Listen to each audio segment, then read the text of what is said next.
Tmura Daf Lamed Dalet, on va commencer par Lamed Gimel Amud Bet. C'est la dernière Mishnah de la Masechet, donc le Siyum Ve'azrat Hashem demain matin. La Mishnah. Ve'eluhen anikbarim kadashim sheipilu ikaveru hipila shilya tikaver ve'shor haniskal ve'egla arufa ve'tzipore metzora ve'se'ar nazir upeter hamor ubasar behalav ve'chulin shenishhatu ba'azara. Rabbi Shimon Omer חולין שנשחטו בעזרה יישרפו, וכן חיה שנשחטה בעזרה. ואלו הן הנשרפין, חמץ בפסח יישרף, ותרומת טמאה, והעורלה וכלאי הכרם. את שדרכן לשרוף ישרוף, את שדרכן ייקבר ייקבר. ומדליקין בפת ובשמן של תרומה. Alors on va expliquer déjà cette première partie de la Mishnah qui nous enseigne qu'il existe différentes catégories de Issour Hana'a. Il y a des Issour Hana'a qu'il faut brûler, il y a des Issour Hana'a qu'il faut enterrer. Quelle est la différence? La différence, c'est que lorsque la Torah nous donne une mitzvah de brûler le Issour Hana'a, alors à partir du moment où on l'a brûlé, alors en effet il devient Mutar Ba'ana'a. On va voir dans la Gemara que Kol Anisrafin Efran Mutar. Puisque la mitzvah c'est de brûler, une fois que tu as brûlé, ça y est, la mitzvah est faite et la cendre est autorisée au profit. Mais lorsque la Torah n'a pas demandé de brûler, alors qu'est-ce qu'il faut faire? Il faut enterrer. Quel est l'intérêt d'enterrer? En fait, c'est une façon d'être sûr que les gens ne pourront pas en profiter, de manière à ce que ce soit inaccessible. En enterrant l'objet, on est plus sûr que les gens ne viennent pas à oublier et s'en servir et l'utiliser, alors que c'est assourd d'en profiter. Et on va voir dans la Mishnah une mahloket entre Rabbi Yehuda et Chachamim, à savoir, est-ce qu'on a le droit de brûler ce qu'il faut enterrer? Rabbi Yehuda va dire que oui, qu'on a le droit de brûler ce qu'il faut enterrer, parce que ça le rend inaccessible. Chachamim disent que c'est pire, on n'a pas le droit de brûler ce qu'il faut enterrer. Pourquoi? Il y a un grand risque. Quel risque? C'est que si tu vas brûler l'objet qu'il fallait enterrer, les gens, quand ils vont voir que c'est de la cendre, ils vont se servir de cette cendre. Par exemple, pour faire de l'encre avec la cendre, ou bien recouvrir des saletés avec la cendre. Ils risquent de croire que c'est permis de s'en servir. Alors c'est pour ça qu'il ne faut surtout pas brûler ce qu'il faut enterrer. Ça c'est la chita de Chachamim. Mais Rabbi Yehuda disait que oui, on peut. En tout cas, la Mishnah va dresser une liste d'une dizaine d'éléments de choses qu'il faut enterrer. Des Issour Hana'a qu'on n'a pas le droit d'utiliser et qu'il faut enterrer pour les rendre inaccessibles et ne pas arriver à s'en servir par oubli. Ve'eluhen anikbarim kadashim sheipilu. C'est quoi kadashim sheipilu? L'avorton d'un korban. Une bête qui était kadosh, elle était enceinte et elle a mis bas. Elle a donné naissance à un petit. Ce petit-là, il a une kedusha, et puisqu'il n'est pas sacrifiable, puisqu'il est mort, cet avorton, il faut l'enterrer. Parce que d'une part, il a une kedusha, d'autre part, il ne va pas être sacrifié. Donc on n'a pas le droit de l'utiliser à des fins personnelles. Pour être sûr que personne ne va l'utiliser par oubli, il faut l'enterrer. Pareil, hipila shilia tikaver. Une vache enceinte qui était korban, et elle a perdu juste le placenta, la poche amniotique. Puisqu'en général, on dit en shilia belo valad, certainement dans cette pochette, il y avait un petit korban, eh bien, il doit être enterré, puisqu'on ne peut pas le sacrifier. Veshor aniskal. Un taureau encorneur. On sait qu'un taureau qui a encorné un ben Israël une bat Israël, il a tué. Sakol isakel ashor, velo yeachel et besaro, ubaal ashor naki. La Torah nous dit que il faut lapider le bœuf, le taureau en corner, et on n'a pas le droit de manger de sa viande, de sa chair, et on n'a pas le droit d'en profiter. Baal ashor naki, ploni yatsa naki milechasa. Ça veut dire que n'a pas le droit d'en profiter de cette viande, même pas pour donner à son chien de la chair de bœuf après la skila, asurbana. Également, alors qu'est-ce qu'il faut faire au Shoraniskal après la lapidation? On l'enterre pour ne pas arriver à se servir de sa chair par oubli en donnant à son chien de la viande de bœuf.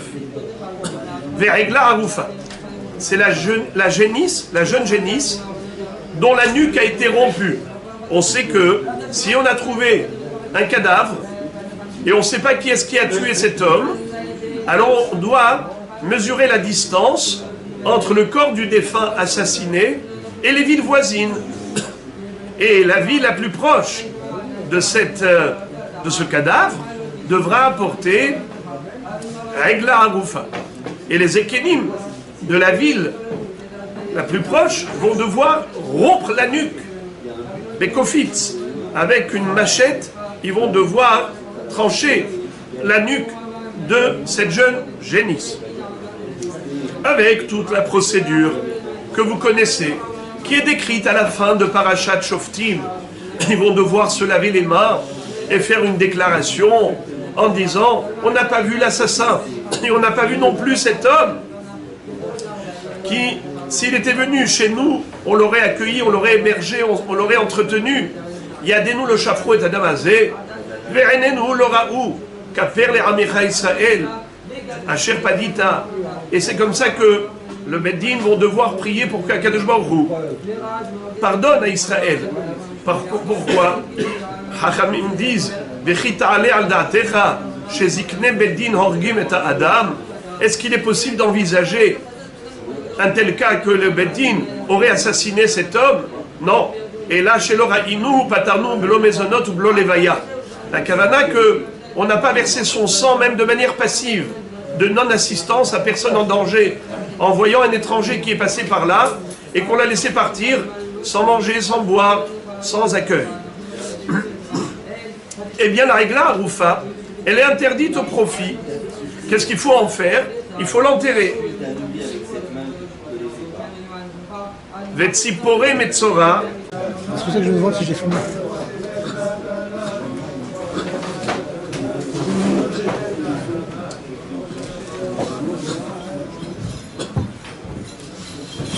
La Mishnah continue et nous dit Vetsipore Metzora. Vous savez que le lépreux, le Metzora, parmi les procédures de sa purification, il doit apporter un bois de cèdre, une branche de bois de cèdre, un bouquet d'hysope, ésove. Il doit apporter aussi un tissu rouge écarlate qui a été teint avec la koshni, avec le sang de Tolarat Shani. Également, Shnetziporim. Shnetziporim Hayot. Le Kohen, qu'est-ce qu'il va faire? Il va faire la shrita d'un tzipor. Il va verser son sang dans un keli plein d'eau. Ensuite, le deuxième tzipor. Et ensuite, il va prendre l'ensemble. Et il va asperger le lépreux. Après avoir trempé l'ensemble dans l'eau mélangée au sang du premier oiseau. Et ensuite, il va libérer le deuxième oiseau.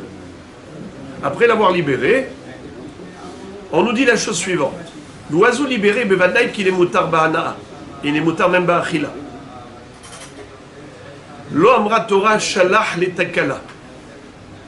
Si la Torah dit que vetat sipor ashnia et shalach al pene asade, la Torah ne va pas dire shaleach et tatsipor letakala. Ça veut dire que cet oiseau-là, il se trouve assour quelque part, celui qui va le manger, il va manger du issour. Non, c'est moutar. Quand on dit Tzipore Metzora qui est assour ba'ana'a, on parle de l'oiseau qui a été égorgé. Celui qui a été Tzipor Ashruta, c'est lui qui est assour ba'ana'a. Et c'est au pluriel, bravo, c'est des différents Metzoraim. Kol ha-Metzoraim. Tziporim shel ha-Metzoraim. Aval c'est tzipor achat shel kol Metzora. Donc maintenant, la Mishnah continue et nous dit Se'ar Nazir. Qu'est-ce que ça veut dire Se'ar Nazir? On sait que le Nazir, lorsqu'il doit. Il y a deux sortes de Nazir. Il y a Nazir Tamé, Nazir Tahor. Les deux, ils doivent se raser la tête. Le Nazir Tamé, c'est-à-dire un Nazir classique normal, il a touché un mort. Ou bien il était quelque part et voilà qu'il y a eu un mort à côté de lui. La Torah dit Hayamim Arishonim Iplou. Puisque le Nazir n'a pas le droit de se rendre Tamé. Il est comme un Kohen Gadol. Il est mieux qu'un Kohen Idiot. Un Kohen Idiot, il peut se rendre Tamé pour les Shivra Krovim. Son père et sa mère, son frère et sa sœur, son fils et sa fille, et sa sœur qui n'est pas mariée. Le Kohen Gadol, même ça, il n'a pas le droit. Il a le droit de se rendre impur pour un Met Mitzvah. Alors maintenant, le Nazir, il est comme Kohen Gadol. Il est devenu Tamé. Qu'est-ce qu'on fait? Des Hayamim Arishonim Iplou. Toute la Néziroute précédente est tombée à l'eau. Il faut recommencer à zéro la Néziroute. Mais avant cela, il y a des corbanotes, il y a une procédure. Et entre autres, il y a un rasage. Il doit se raser la tête. Et cette chevelure-là, elle est interdite au profit. Qu'est-ce qu'on va faire avec? On va l'enterrer. Parce que le Nazir Tahor, qui lui également a ce devoir de se raser ses cheveux, qu'est-ce qu'on en fait? On ne les enterre pas. On doit les brûler dans le feu qui se trouve sous la marmite où on va cuire le Zevar Shelamim, le Shalmei Nazir, le Haïl du Nazir, doit être donc cuit, bouilli, et la Torah nous donne la mitzvah de brûler cette chevelure. C'est la raison pour laquelle on va voir que, précisément, le Se'ar Nazir en question qu'il faut enterrer, c'est d'Afka le Se'ar du Nazir Tamé, pas du Nazir Tahor. Également Peter Hamor. Un Hamor qui est Bechor. Il est Peter Hamor. Qu'est-ce qu'il faut en faire? Soit Pidion, Peter Hamor tifde bessé, Vimlo tifde, Ba'arafto. La harifa, c'est quoi? Rappelez-moi.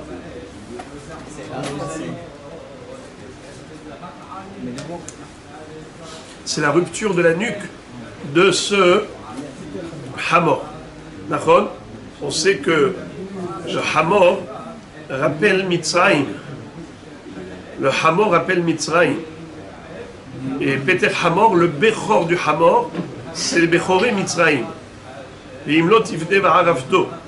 Akash Baruch Hu, il a dit à Moshe Rabbeinu d'aller réclamer la libération du peuple juif. Il a dit à Paro, Shalach Beni Ve'avdeni, laisse partir mon fils. Beni Bechor Israël. Si tu refuses de libérer mon Bechor, Am Israël, qui est le Bechor des nations, eh bien je frapperai ton Bechor. Et on sait que les Égyptiens ont été comparés aux Hamorim. Asher Bessar Hamorim Bessaram, Vezirmat Soussim Zirmatam. Alors, le Peter Hamor, Imlot Ivde Va'arafto, si tu refuses de libérer mon peuple, que je rachète mon peuple, alors il y aura une harifa du Bechor des Hamorim. Il y aura une rupture de la nuque, une décapitation du Hamor Bechor, qui représente Bechoré Mitzrayim. Ok. Ce Peter Hamor, après avoir décapité le Hamor, qu'est-ce qu'on fait? On l'enterre. Ou Bassar Bechalav. Également, Bassar Bechalav, c'est Asur Bana'a. Loteva Shel Gedi Bachalev Imo. Pourquoi c'est écrit 3 fois? Et Hadisur Bishul, et Hadisur Achila, et Hadisur Ana'a.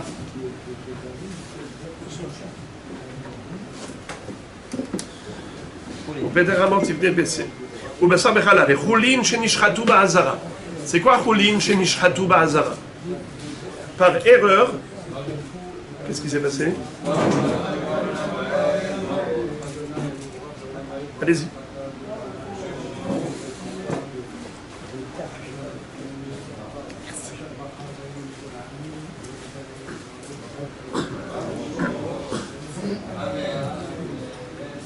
Cholim Shenishchatu Ba'azara. nous avons une règle, c'est que on n'a pas le droit de faire la shrita d'un korban à l'extérieur du Beth Amikdash, c'est shrouté chutz, c'est passible de karet, mais l'inverse également est interdit.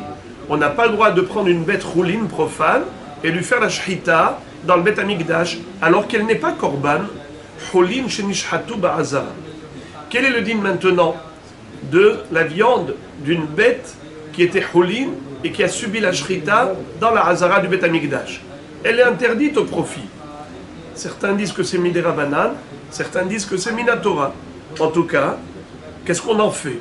On l'enterre pour ne pas venir en profiter. Rabbi Shimon Omer Cholin Shenishhatu Ba'azara Issarefu. Rabbi Shimon dit qu'il faut brûler le Cholin Shenishhatu Ba'azara, pas l'enterrer. Pourquoi? Parce que si les gens vont voir que tu enterres Cholin Shenishhatu Ba'azara au lieu de brûler, il y a un risque. C'est que c'est les gens qui vont voir ça. Il y a un mar'it ha'ain. Ils vont croire que ça c'était un korban. Et ce korban tu l'enterres. Qu'est-ce qu'ils vont déduire de là? Que tout korban pasoul, qu'est-ce qu'on lui fait? On l'enterre. Alors que réellement, qu'est-ce qu'on doit lui faire? Un korban pasoul, il faut le brûler. C'est pour cela que Rabbi Yehuda dit, on brûle.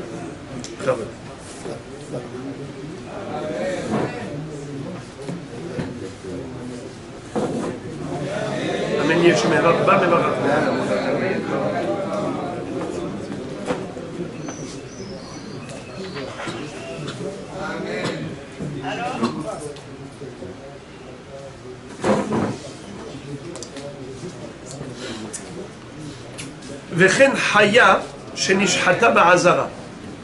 Pareil, une gazelle, un cerf, un daim, ce qu'on appelle des hayot tehorot, parce que vous savez qu'il y a behemoth, le gros bétail et le menu bétail, bakar vatson, mais il y a également des animaux sauvages, des hayot.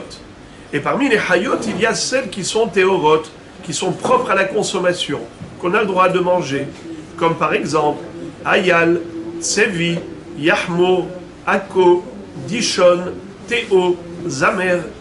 On a 7 hayot tehorot. Alors celle-là, on ne peut pas faire un korban, ça n'existe pas un korban de hayot. Les korbanot, c'est que behemoth.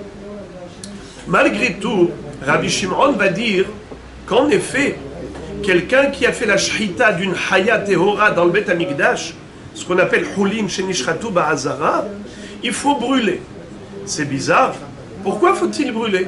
De peur que les gens vont croire que même les korbanot psolim, il faut les brûler, mais ça n'existe pas. Il n'y a pas de korbanot. Ça n'existe pas des korbanot de haya. Personne ne peut se tromper en faisant la confusion entre une gazelle et un korban qui est une BMA. Alors pourquoi Rabbi Shimon a peur? Et il dit, il faut tout de même brûler la haya, il ne faut pas l'enterrer, il faut la brûler. Contrairement à l'avis de Chachamim. Pourquoi est-ce qu'il pense ainsi? On verra plus tard. Et maintenant, la Mishnah va nous dresser une liste de Nisrafin. Avant ça, on a fait une liste de quoi? De Nikbarin. Et maintenant, une liste de Nisrafin. Qu'est-ce que ça veut dire Nikbarin?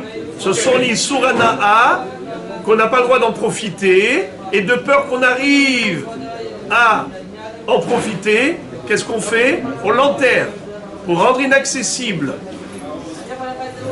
Pour certains, c'est carrément minadine. Mais pour certains, c'est pas minadine qu'il faut enterrer, c'est juste de peur qu'on arrive à l'utiliser par oubli. Mais maintenant, on va dresser une liste de nisrafin que la Torah a demandé de brûler. C'est quoi? Ve'elohen anisrafin hametz ba'pesach. C'est quoi hametz ba'pesach? C'est une mitzvah de brûler. Qui est-ce qui sait? Qui est-ce qui demande, qui est-ce qui exige de brûler le Hametz? Hein? La Torah? Où est-ce que c'est écrit dans la Torah? Bravo, Hazak. C'est Rabbi Yehuda. Parce que Hachamim disent que le Hametz, Ashbatato, Chol Davar, Af Mefarer, Vezore la Ruach, Omati Layam. Donc c'est qui dit que le Hametz fait partie des Nisrafim? c'est un Issour Hana'a qu'on doit brûler. D'accord? C'est pas un Issour Hana'a qu'on peut se débarrasser autrement. Par exemple, en le jetant à la mer, ou bien en les fritant et le jeter dans l'air. Dafka Srefa, c'est qui dit ça? Rabbi Yehuda, parce qu'il compare le Chametz au notar. N'est-ce pas? Comme le notar, un notar mimenu, Esh Saref, ainsi le Chametz doit être brûlé. Ça, c'est Rabbi Yehuda qui dit que le Chametz, il fait partie des Nisrafin. Mais Hachamim, qu'est-ce qu'ils pensent? Que le Chametz, c'est ni Nisrafin? Non, c'est Nikbarin. D'accord? Quelle est la différence entre Nisrafim et Nikbarin? La cendre. Nisrafim, Efran, Muta. Nikbarin, Efran, Assour. Alors maintenant, quelqu'un qui a brûlé le Chametz à Pessah, la cendre est permise au profit ou interdite? Oh, il a fait. Ça dépend de la marloquette. Selon Rabbi Yehuda qui dit que le Chametz, il est minan Nisrafin, alors le Efer, la cendre, qu'est-ce qu'elle est? Permise. Selon Hachamim qui ont dit qu'on n'est pas obligé de brûler, on peut même l'envoler, on peut l'envoyer dans la mer et les friter tout simplement. Hein? Alors c'est un Soubana, même si on l'a brûlé. Rabbi Akiva Iger, il pose une question. Il dit, je comprends pas. Comment tu peux dire une chose pareille? D'ailleurs, le Tour a repris cette halakha, il dit, d'après Rabbanan, Hachamim, le Chametz il est minan Nikbarin, et donc si on l'a brûlé, le Efer il est assourd. Selon Rabbi Yehuda qui dit que le Chametz il est minan Nisrafin, on a le droit de profiter de la cendre. Mais Rabbi Akiva Iger dit, je comprends pas.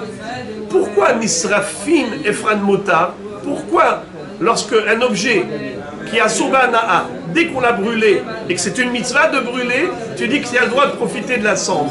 Pourquoi? Pourquoi on a le droit de l'utiliser?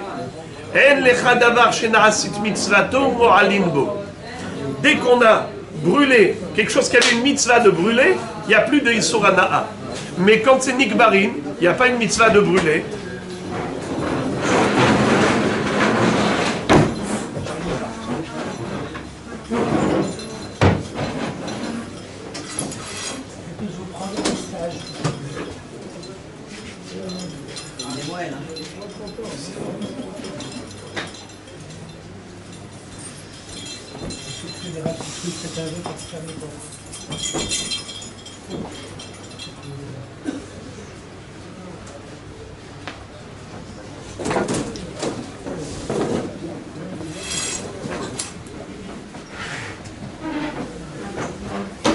Zakoubabour.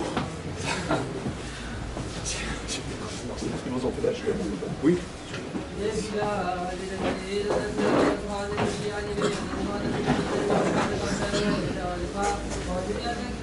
Quand on jette la viande, le Hametz, on le jette, il y a des poissons qui peuvent la manger.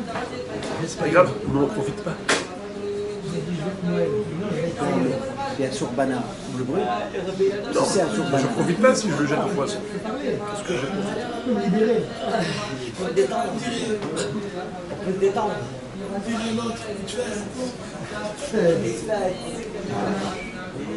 Alors écoutez ça. Les Nikbarin. Mais les Nikbarin, même si je les brûle, je n'ai fait aucune mitzvah. Si je n'ai fait aucune mitzvah, donc la cendre est interdite au profit. Qu'est-ce qui met fin au Issour Hana'a? C'est la mitzvah de brûler. Mais c'est seulement si j'ai une mitzvah de brûler. Mais par contre, les Nikbarin, il n'y a pas de mitzvah de brûler. S'il n'y a pas de mitzvah de brûler, donc même si j'ai brûlé, je n'ai pas le droit d'utiliser la cendre parce que ça s'appelle un profit indirect. L'objet, je l'ai transformé en cendre et j'en ai profité en tant que cendre.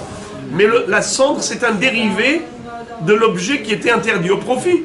Donc ça s'appelle profiter indirectement de l'objet interdit au profit. Alors la question de Rabbi Akiva Iger, elle est la suivante. Il dit, ok, je peux comprendre pourquoi en général, on n'a pas le droit de profiter de la cendre, des nikbarin, parce qu'on n'a pas de mitzvah de brûler. Mais le hametz, Même d'après Hachamim qui disent Ashbatato Bechol Davar. Ça veut dire quoi Ashbatato Bechol Davar? Tous les moyens d'élimination sont valables. Je peux jeter dans la mer, je peux effriter dans l'air, et je peux aussi brûler. Si je brûle, c'est une mitzvah ou c'est pas une mitzvah? Oui, c'est une mitzvah. Alors si c'est une mitzvah de brûler, donc il a fait la mitzvah de brûler. Et on a une règle. Si tu as fait la mitzvah de brûler, donc il n'y a plus de Isurana'a, il n'y a plus de Merila. Alors pourquoi est-ce que on est en train de dire, et le tour le rappelle, que ça dépend? Est-ce que j'ai le droit de profiter de la cendre du Hametz ou pas? Ça dépend. D'après Rabbi Yehuda, qui dit que la mitzvah c'est de brûler le Hametz, eh bien tu as le droit de profiter de la cendre. D'après Chachamim, qui disent qu'il n'y a pas de mitzvah de brûler d'Afka, tu peux même l'envoyer dans la mer ou dans l'air, alors c'est à se profiter de la cendre. Mais quel rapport? Mais même d'après Chachamim, si je brûle, je fais la mitzvah, c'est très juste. Raphaïm de Brisk dit que c'est ça la réponse. Il y a deux sortes de srefa. Il y a srefa de Rabbi Yehuda et il y a srefa de Chachamim. C'est pas la même mitzvah. Pour l'un, il appelle mitzvah assez et l'autre, il appelle issur assez. Qu'est-ce que ça veut dire? La Torah te dit, tu n'as pas le droit d'avoir du hametz. Lo yira'e et lo yimatse. Alors, comment tu fais pour ne pas avoir du hametz? Alors, il y a des moyens, entre guillemets, d'élimination du hametz. Comment tu vas te débarrasser? Af mefarer, désoré la rouar, ometi layam. Tu peux brûler, tu peux le jeter dans la mer, dans l'air. Mais ce sont des moyens d'élimination du hametz pour ne pas en posséder, pour ne pas en avoir. Mais ce n'est pas qu'il y a une mitzvah spécifique que cet objet soit brûlé. Il faut juste qu'il disparaisse de la circulation. Tandis que pour Rabbi Yehuda, puisqu'il a pris le din de Be'or Hametz, Besrefa, il a pris de Notar. Notar, c'est Kadashim. Kadashim, Psulim, il y a une mitzvah de brûler le korban qui est pas soul. C'est une mitzvah assez. C'est pas juste pour se débarrasser du korban. C'est pour accomplir une mitzvah. Alors, puisque c'est une mitzvah assez de brûler le chametz, puisqu'il a comparé le chametz au notar, alors on applique la règle. C'est quoi la règle? En lecha davar shena'asit mitzvato ou mo'alin bo. Une fois que la mitzvah est faite, il n'y a plus de issur hana'a. C'est pas qu'on peut faire les deux. C'est ou bien, d'après Rabbi Yehuda, c'est comme ça, ou d'après Chachamim, c'est comme ça. Il n'y a pas de possibilité. D'après Chachamim, il n'y a qu'une seule possibilité, c'est élimination par tous les moyens possibles et imaginables, c'est-à-dire Mefarer, Vezorer la Ruach, Ometi la Yam, et comme c'est écrit Af Mefarer, donc même un Srefa c'est un moyen, mais tout cela c'est, comme on a dit, un moyen de se débarrasser du Hametz, et pas une mitzvah assez spécifique de brûler. La preuve, c'est que même si tu jettes dans la mer, c'est aussi bon. Ça veut dire qu'il n'y a pas une mitzvah assez de brûler. Alors que d'après Rabbi Yehuda qui compare le Hametz au notar, c'est une mitzvah assez de brûler. Ha-notar mimenu ba'esh yisaref. Alors quand tu as une mitzvah de brûler le Hametz, comme tu as une mitzvah de brûler le notar, le résultat c'est quoi? C'est qu'une fois que tu as fait la mitzvah de brûler, il n'y a plus de Issur Hana'a. Tu peux te servir de la cendre. Comment? D'après qui? D'après qui?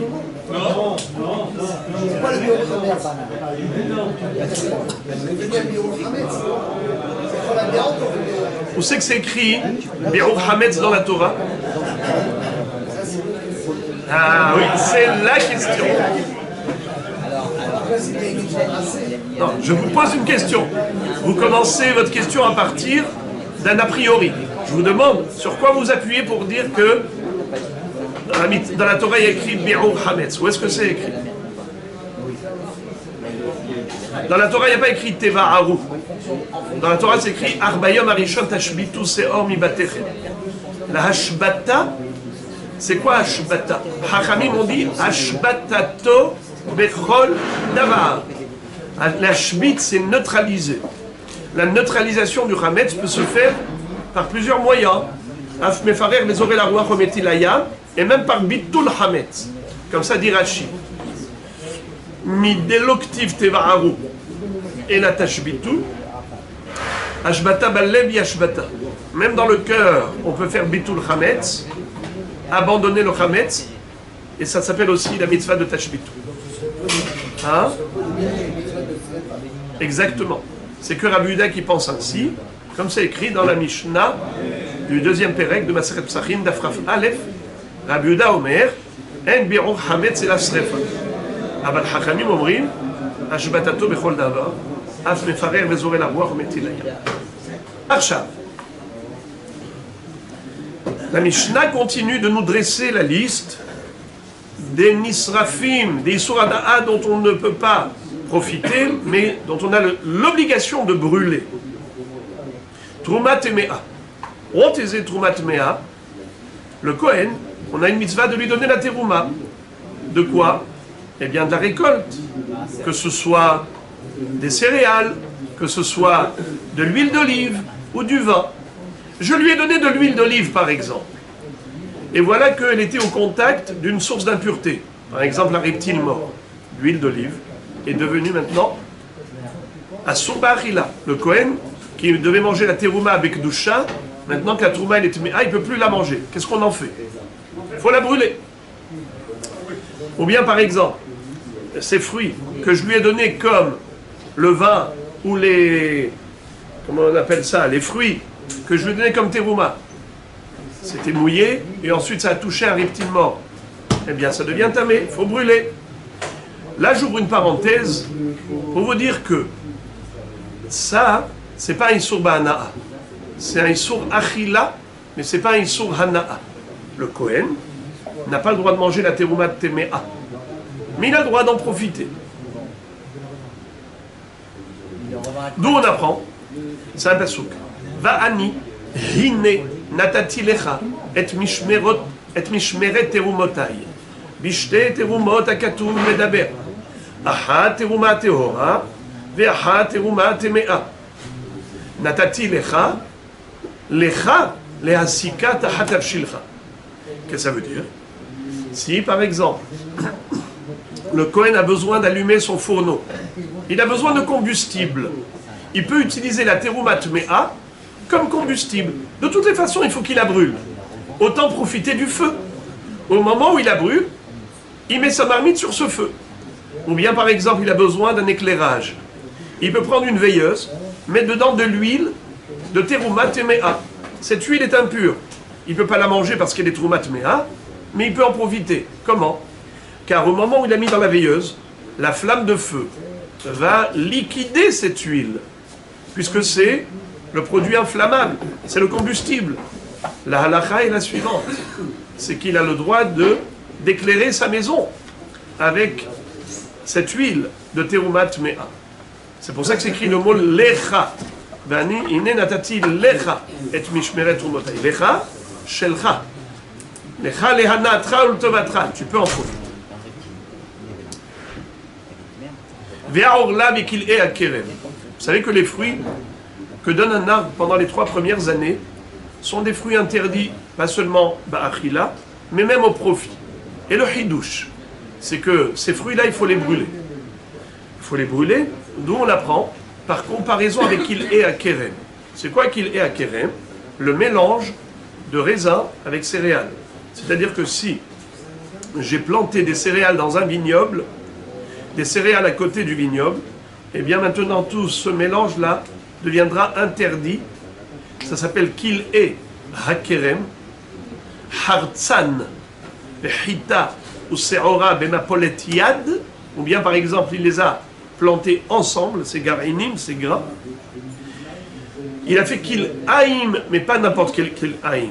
Qu'il haïm de kerem, de vignoble. Pourquoi je précise?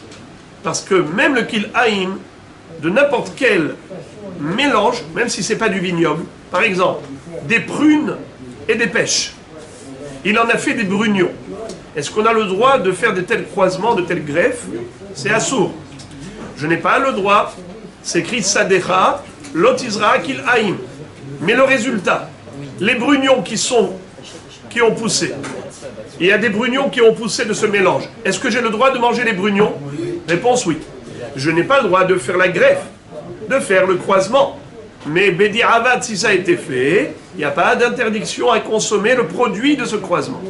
Tandis que si c'était du vignoble avec des céréales, ce qu'on appelle qu'il est à Kerem, là, la Torah nous dit que non seulement que je n'ai pas le droit d'en profiter, mais il faut même brûler. Comment c'est écrit? Pen tukdash amelea. Tukdash, c'est la contraction de deux mots. Tukad esh. Tukdash. N'est-ce pas? Comme ça ils disent les Breslev. Tukdash. Ad biat hamashiach tukad haesh sheli. Alors, de ce fait, on a compris que Ola Kil Akerem, ça a été enseigné dans la foulée. Et Shedarkan Isrof, Isrof. Et Shedarkan Ikaver, Ikaver. What is it? Nous avons deux sortes d'aliments solides Un double point d'interrogation avec deux points d'exclamation. et liquides. Solides et liquides. Est-ce que tu peux brûler des liquides? Non. Non. Qu'est-ce que tu en fais? Jamais. Tu enterres. Comment tu vas faire avec du vin que tu as fabriqué avec il et à Kerem? Tu vas le brûler, le vin? Comment tu brûles le vin? Tu peux pas. Ikvor. Tu le jettes dans la terre, tu l'enterres. Ou bien, par exemple, tu as fait de l'huile avec des olives de Orla. C'est de l'huile de Orla. Comment tu vas faire pour brûler? Tu peux pas. Tu peux brûler. Ça, de l'huile de Orla, tu peux brûler. Mais il y a des liquides que tu ne peux pas brûler. Des jus de fruits de Orla. Par exemple, tu as fait du jus d'orange de Orla. Eh bien, tu ne peux pas brûler le jus d'orange. Tu l'enterres. On accomplit la mitzvah ainsi. Parce qu'on aurait pu penser que, qu'est-ce que tu vas faire? Tu as une mitzvah de brûler. Maintenant, tu ne peux pas brûler, qu'est-ce que tu fais? Alors, tu fais rien? Tu dis non. Tu ne fais pas rien. Tu vas et tu l'enterres. Madlikin bepat ou beshemen shel trouma. Comme on avait dit tout à l'heure, que bien que le pat et le shemen shel terouma, on n'a pas le droit de manger ça. Hein. Trouma, comment on appelle ça? La trouma tmea. On n'a pas le droit de la manger, mais tu as le droit de l'utiliser comme combustible. On continue. Kol hakodashim shenishhatu chutz lizmanan vechutz limkoman harelu yisarefu. La Mishnah nous enseigne que des korbanot qui sont devenus pigoul parce qu'il y a eu une kavana de chutz lizmano, ou bien ils sont devenus pasoul parce qu'il y a une kavana de chutz limkomo. Qu'est-ce que ça veut dire? Je prends un korban, je fais la shrita. Mais au moment de la shrita, j'ai une mauvaise pensée. Qu'est-ce que ça veut dire une mauvaise pensée? J'ai dit, c'est pas une pensée qui était juste au niveau intellectuel, au niveau de la pensée, l'intention. C'était une intention exprimée verbalement. C'est ainsi que Rashi nous enseigne, semblerait dans Cholim Daf Mem Aleph Amud Bet, que à chaque fois que la Torah nous parle de mauvaise pensée, au niveau des korbanot, c'est une pensée exprimée verbalement. Le bonhomme a dit, Areni Shohet, Almenat, Le'echol, Michutz Lizmano. C'est quoi le Zman? Chaque korban, il a un Zman de consommation. Il a un Zman de combustion. Il y a un Zman qui est imparti. Par exemple, les Shlamim. Combien de temps je peux manger la viande de korban Shlamim? Shneyamim velayla ehad. C'est quoi Shneyamim velayla ehad?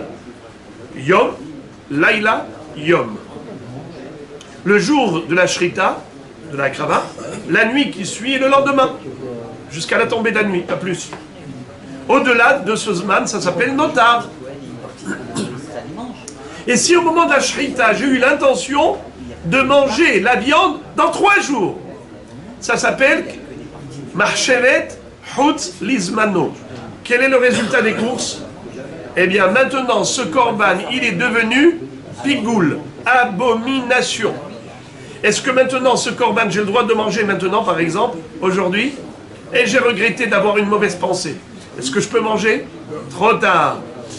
Maintenant que tu avais une kavana au moment de la shrita de le manger au-delà du zman qui est imparti, tu l'as rendu pigoul, et maintenant tu n'as plus le droit de manger, même dans 1 minute tu n'as plus le droit de manger. Et si tu le manges, qu'est-ce que tu es hayav? Karet. Maintenant, C'est quoi Chutz Limkomo? En dehors de son endroit, en dehors du... Par exemple, il a dit je vais manger le korban en dehors du makom qui est imparti. C'est quoi le makom qui est imparti? Pour hatat, pour hacham, où est-ce qu'on mange? Dans la hazara. Hein, mais torek laim, dans le Bet Amikdash. Lui, qu'est-ce qu'il a dit? Hatat et hacham, où est-ce que je vais le manger? En dehors du Bet Amikdash. À quel moment il a dit ça? Au moment de la shchita. Ou bien, par exemple, si c'est shlamim. Shlamim, on peut manger où? Kadashim kalim. À Bechor, à Maaser, à Pesach. Où est-ce qu'on peut manger? Bechol Ha'ir. Intramuros Yerushalayim. Bechol Ha'ir. S'il a dit je voudrais manger en dehors de Jérusalem, ça s'appelle Marchevet Chutz Limkomo. Quel est le din du korban? Pasoul, pas pigoul. Pigoul, c'est d'Avka dans Marchevet Chutz Lizmano. Marchevet Chutz Limkomo, c'est pasoul, c'est pas pigoul. La différence entre eux, c'est que s'il mange, mais pas Hayav Karet dans Marchevet Chutz Limkomo. Le Hayav Karet, c'est que dans Marchevet Chutz Lizmano. Qu'est-ce qu'on fait avec le pigoul? On le brûle. Qu'est-ce qu'on fait avec le pasoul? On le brûle. C'est la dernière ligne de la page. Kol HaKodashim, Shenishhatu, Chutz Lizmanan, Chutz Limkoman, Harelu Isarefu. Qu'est-ce que ça veut dire? Regardez le dernier hachi de la page, la dernière ligne. Chutz Lizmanan, Kelomar, c'est-à-dire, Almenat Leochlan, Chutz Lizmanan, O Leochlan, Chutz Limkoman. L'homme, au moment de la shchita, il a fait la shchita à condition de manger au-delà du temps imparti, au-delà du makom imparti. Isarefu, limed al kol apsulim sheba kodesh shechayavim srefa. Passons au Daf Lamed Dalet, qui est la dernière page de la Masechet Tmura. Ken Tzadik. Il n'y a aucun problème. C'est Rashi qui dit ça dans Masechet Choli. Il dit qu'il ne faut pas comprendre que Marchevet Chutz Lizmano, Marchevet Chutz Limkomo, comme on traduit Mahashava généralement. Ici, la Mahashava, elle a été exprimée verbalement. Hacham Talouy Issaref. Qu'est-ce que ça veut dire? Hacham Talouy Issaref. Quelque chose d'extrêmement beau. Écoutez l'histoire. Vous savez c'est quoi Hacham Talouy? On a combien de sortes de Hachamot? Il y a 6 catégories. Veuillez s'il vous plaît les énumérer, ceux qui viennent tous les matins réciter le Perek de Ezeu Mekoman Shel Zevachim. Qu'est-ce que Eluhen Hashamot, Hasham Me'ilot, Hasham Gezelot, Hasham Shivcha Harufa, Hasham Nazir, Hasham Etzora, Hasham Talouy. Bravo. C'est quoi Hasham Talouy? Hasham Talouy. Traduction, le korban expiatoire qui est en suspens. Ça veut dire quoi en suspens? Pour une faute qui est en suspens. Lorsque quelqu'un a mangé, par exemple, du helev, il est sûr et certain qu'il a mangé quelque chose qui est frappé d'interdiction par la Torah. Et la Torah dit que celui qui mange du helev bémézid, il est hayav karet. Beshogeg, hayav hatat.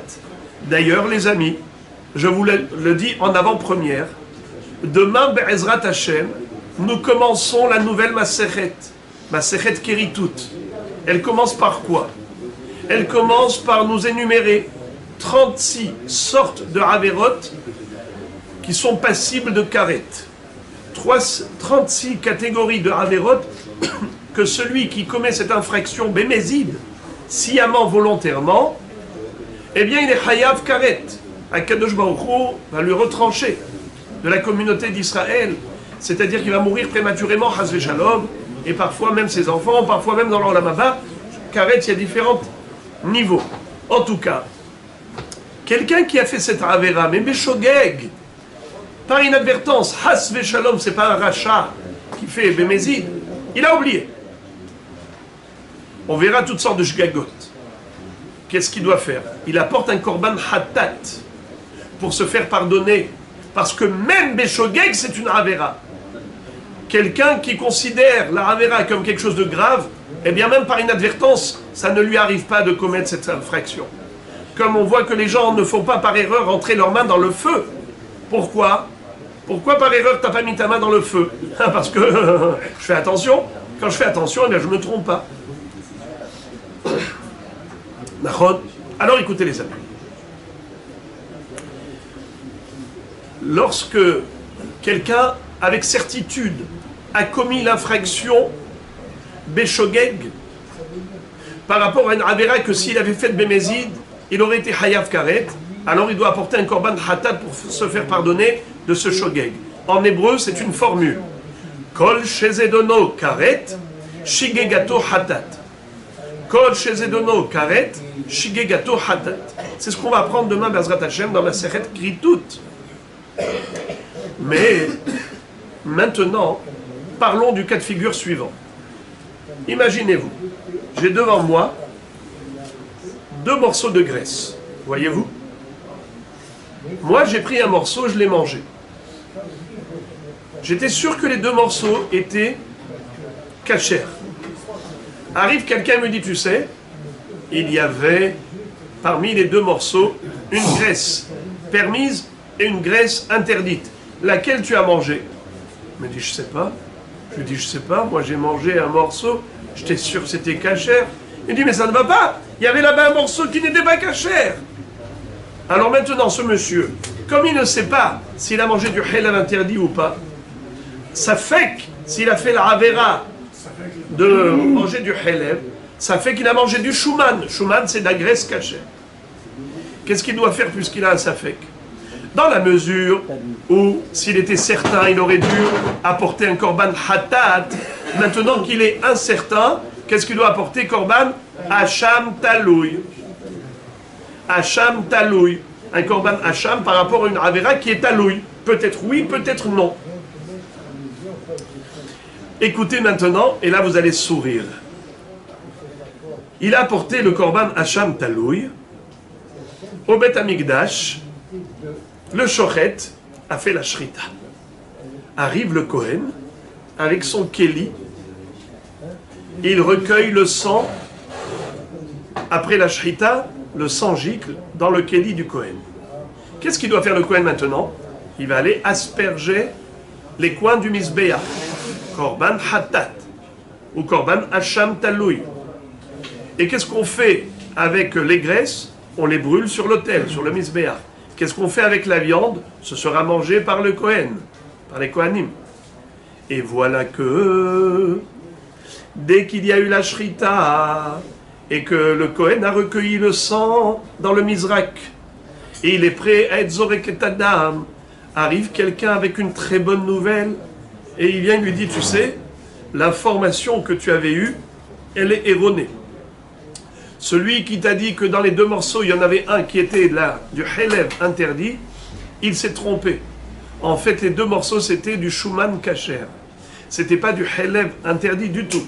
Donc, il n'y a pas de problème, tu as mangé du kasher, la mehadrin, glat kosher. Alors maintenant, ce korban, il n'a pas lieu d'être.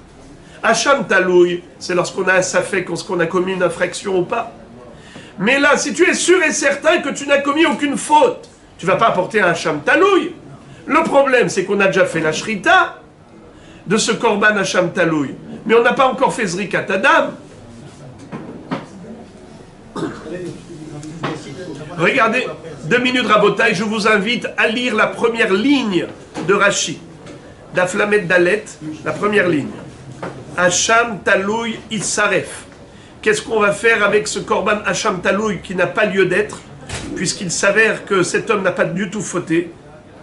Alors il faut brûler ce korban hacham talouy comme on brûle généralement les kadashim psulim. Un korban qui est pas soul, on le brûle. Rachid dit, im shahato, s'il a fait la shrita de ce hacham talouy, ve kodem zrikat damo, et avant d'asperger le sang sur les coins du misbéach, nodarlo, il a pris connaissance, chez lohata, qu'il n'avait pas fauté. Ve ashta havu holim shenishchatu ba'azara. Et maintenant, il s'avère que la shrita de cette bête, c'était une shrita d'une bête qui était holine. Pourquoi c'était une bête qui était holine? Car une bête, elle est korban que si elle est korban. Mais si elle n'est pas korban, elle est holine. Ça veut dire la bête, elle est korban que si ce korban a lieu d'être. Mais parce que cet homme avait fauté. Mais maintenant, il s'avère qu'il n'avait pas fauté. Donc ce korban n'avait pas lieu d'être. Donc il s'avère rétroactivement que ce korban n'a jamais été hacham talouy. Il était depuis le début Cholin. Donc c'est comme si j'avais pris une bête profane classique. Je suis rentré au Beth Amikdash et je l'ai shrité là-bas. Cholin shenishchatu ba'azara. Ok. אבל אם לא נודע לו, יאכל כשאר השמות דאשם קריא רחמנה בפרשת ויקרא, לכפר על הספק ולהגיד מן האיסורים עד שיוודע לו אם ודאי חטא ויביא חטאת כדאמרינן בכריתות בפרק בתרא. רש"י cite מסכת כריתות דף כ"ו. Qu'est-ce qu'il nous dit Rashi? Qu'en réalité, s'il y a déjà eu Zrikat Adam et combustion des graisses, eh bien on mangera la viande du Korban Hacham. Pourquoi? Parce que Behemet, tant qu'il était en suspens, le Korban Hacham a rempli un certain rôle. Quel rôle? C'est de le protéger et de le préserver des souffrances, des Issourim. On s'explique. Un homme qui commet une faute, même par inadvertance, même par oubli, comme on l'a dit tout à l'heure, c'est quand même un chef d'accusation. Car personne par erreur ne fait rentrer sa main dans le feu. S'il commet une Avera par erreur, c'est que la Avera en fait n'était pas importante à ses yeux, il a pris le risque. Alors, quand on a un Safek Avera, on a dit il apporte Korban Hacham Talouy. Quel serait le din si jamais il apprend qu'il a fait vraiment une Avera? Écoutez Rabotaï, l'inverse de ce qu'on avait dit tout à l'heure. L'inverse.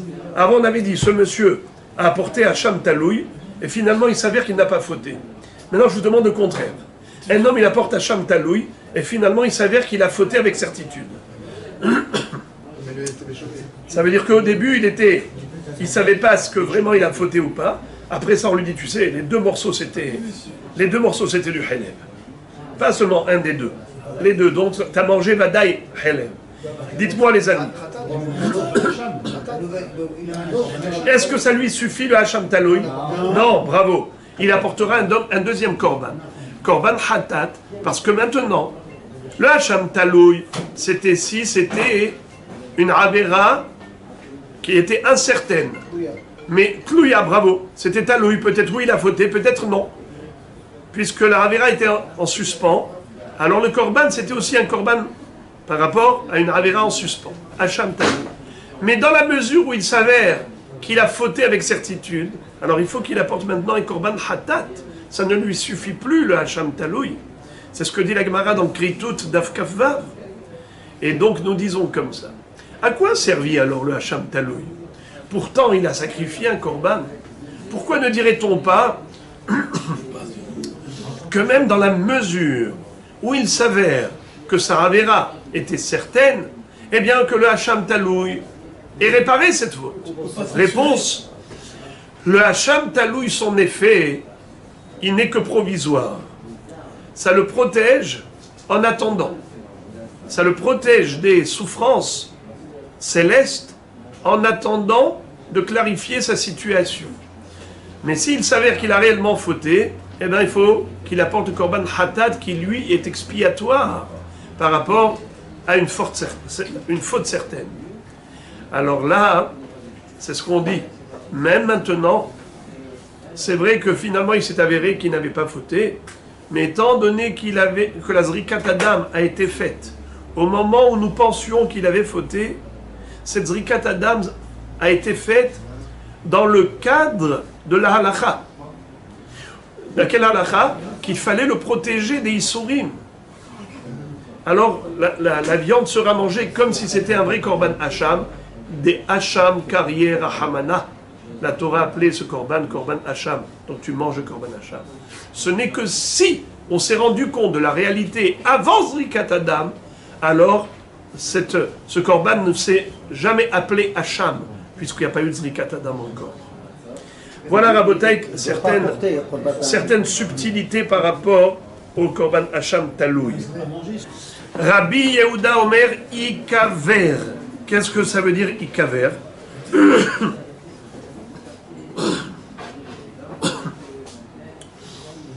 Rabbi Yehuda dit que le Hacham Talouy, contrairement à l'avis de Hachamim, qui disent qu'il faut le brûler, lui considère qu'il faut l'enterrer. Pourquoi? Parce que il est écrit Vesarafta et anotar ba'esh lo yachel ki kodesh hu bisrefa ve'en hasham taloi bisrefa.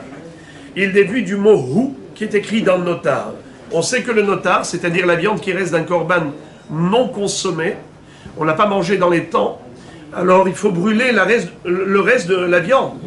Et la Torah écrit ki kodesh hu Vesarafta et anotar ba'esh ki kodesh hu. Pourquoi il écrit le mot hu?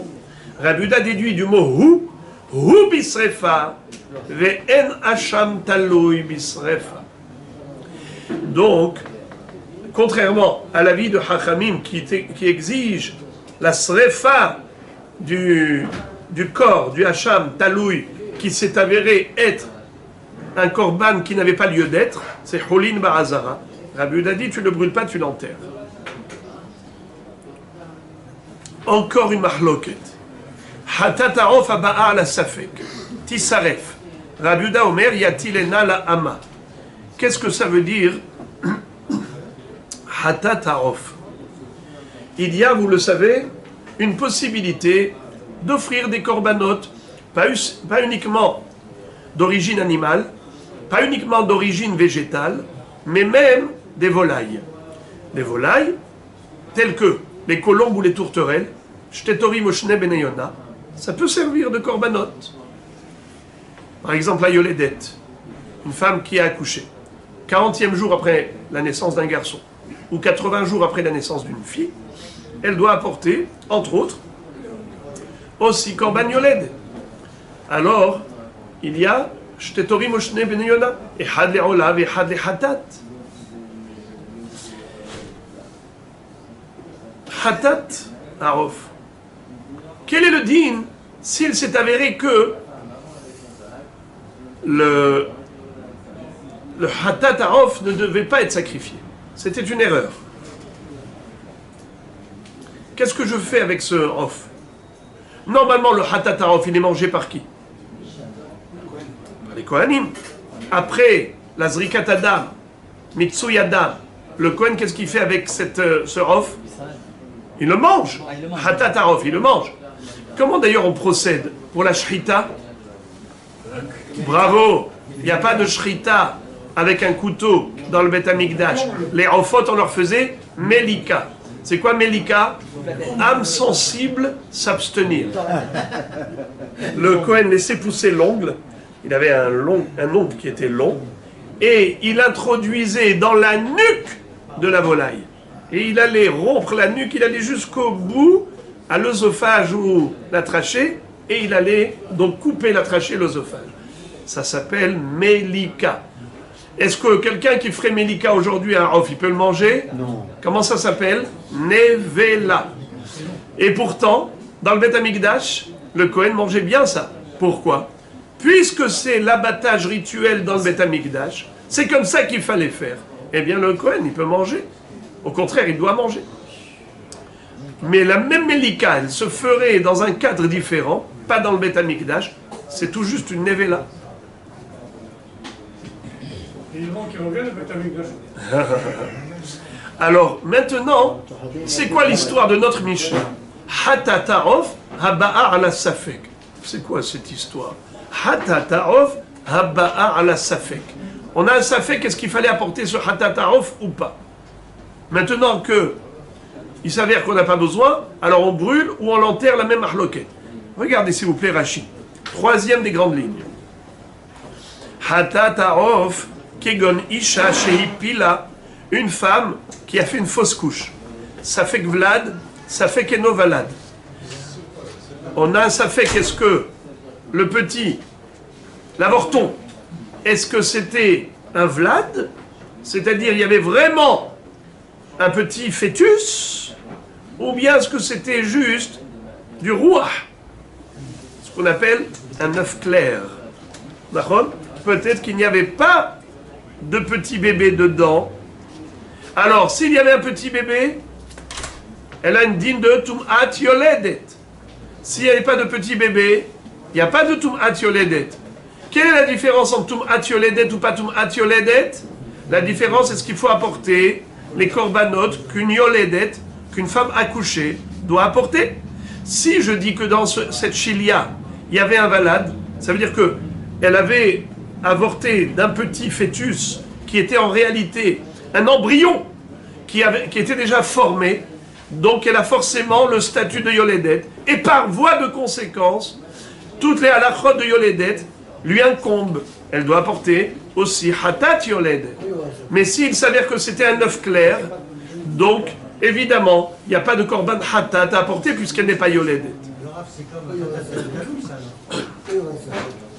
Parce que l'embryon n'était pas, c'était encore très tôt, c'était pas un gros fœtus. S'il y avait possibilité de savoir, oui, mais imaginons que c'est tombé dans la mer. Ce qu'elle a avorté, c'est tombé dans la mer. Donc c'est invérifiable. Comment ça, elle peut avorter dans la mer? Ah, elle était en train de nager. Et hop, il y avait une méduse qui est passée, elle a pris peur, elle a perdu dedans. Alors c'est comme Hein? c'est comme ça. Bravo. Un chilia plus plat, comment Alors c'était pas une chilia. Et puis là, c'était un embryon dans le sens où il n'y avait pas encore une chilia. Il y a quelque chose qui est parti. C'est avant 40 jours. Alors. Bravo. Non, pas avant 40 jours. Ah, avant 40 jours, ce n'est même pas un embryon. Il n'y a pas de Yetzirat Havalad. C'est après 40 jours, mais justement, on n'a pas vu de chilia, on n'a rien vu. Alors peut-être que c'était un œuf clair. Rouah. Ça fait que balad, ça fait que no balad. Kevan de hatat yoledet. Pardon. Kevan de hatat yoledet mina ofhi. Puisque le korban hatat d'une femme accouchée, c'est une volaille. Kedirtiv au ben yona au tor les hatat. Comme dit Rashi, le pasouk nous indique que le hatat yoledet, c'est soit une colombe, soit une tourterelle. Mais viata ala safek. Elle doit la porter misafek. Dans le doute.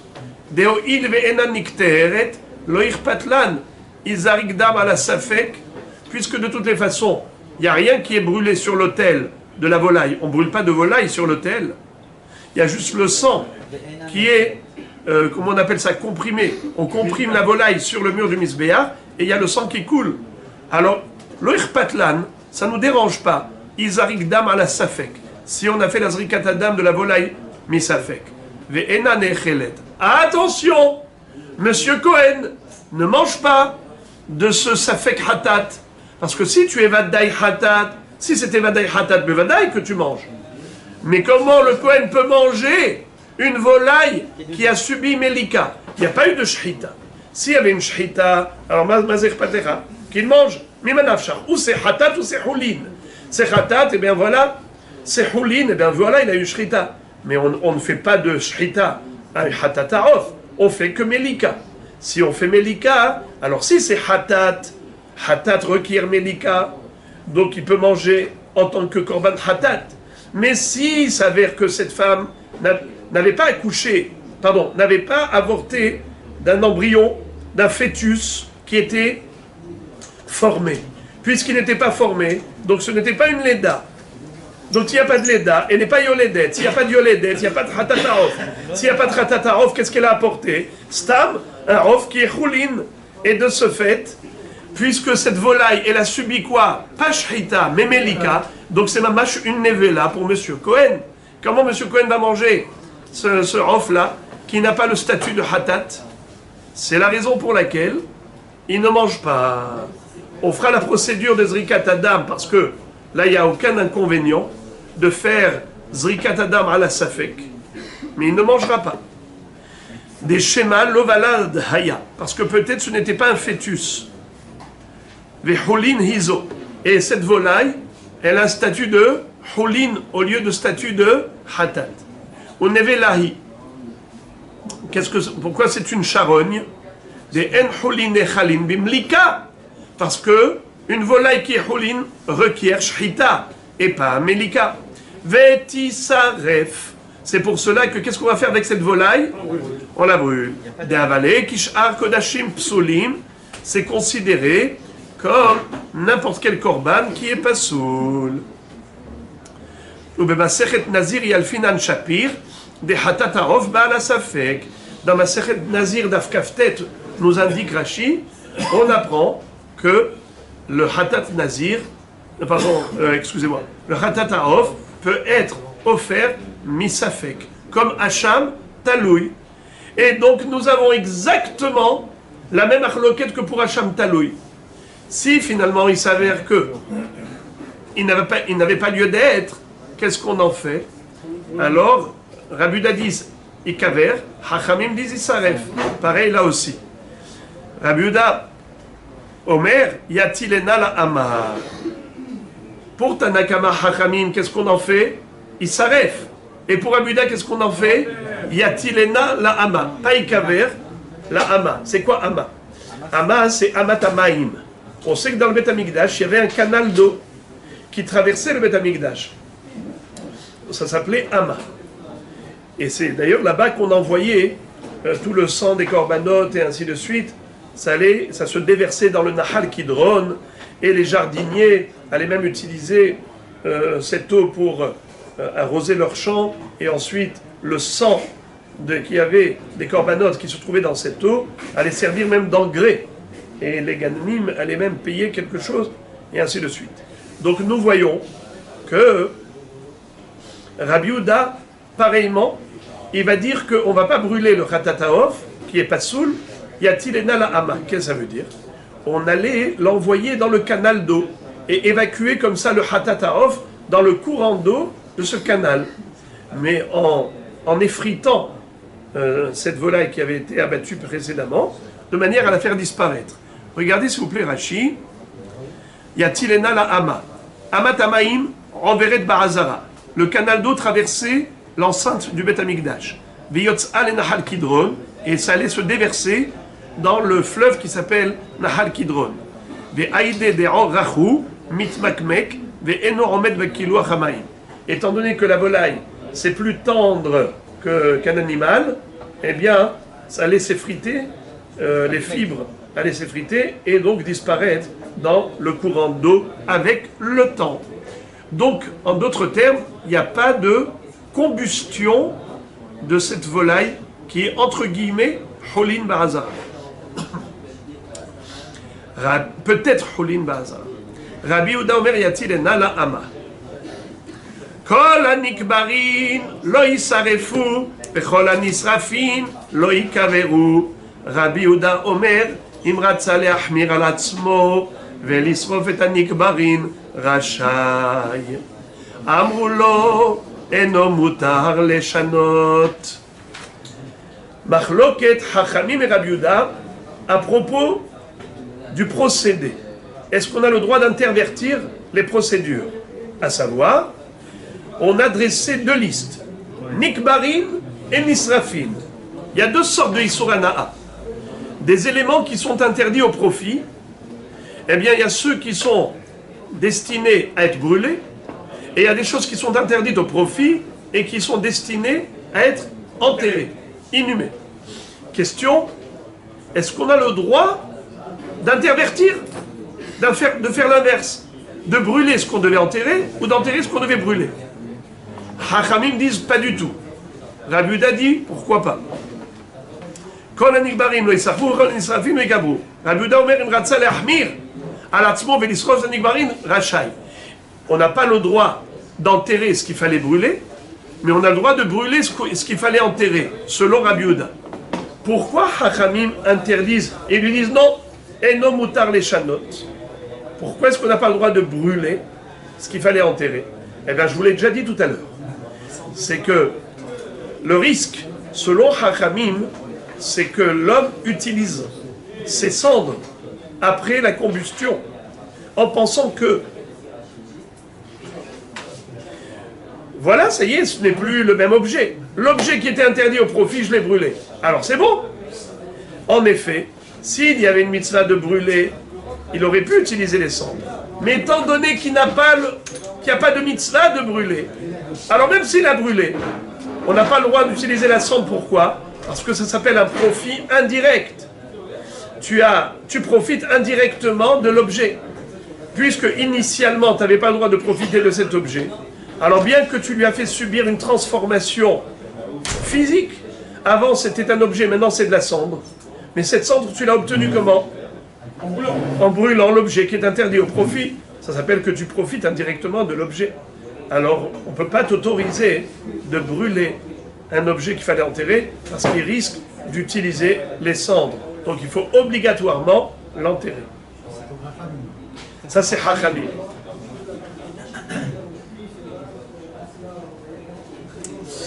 Maintenant, je vous invite à prendre congé et Be'azrat Hashem, demain on fera le Sioum.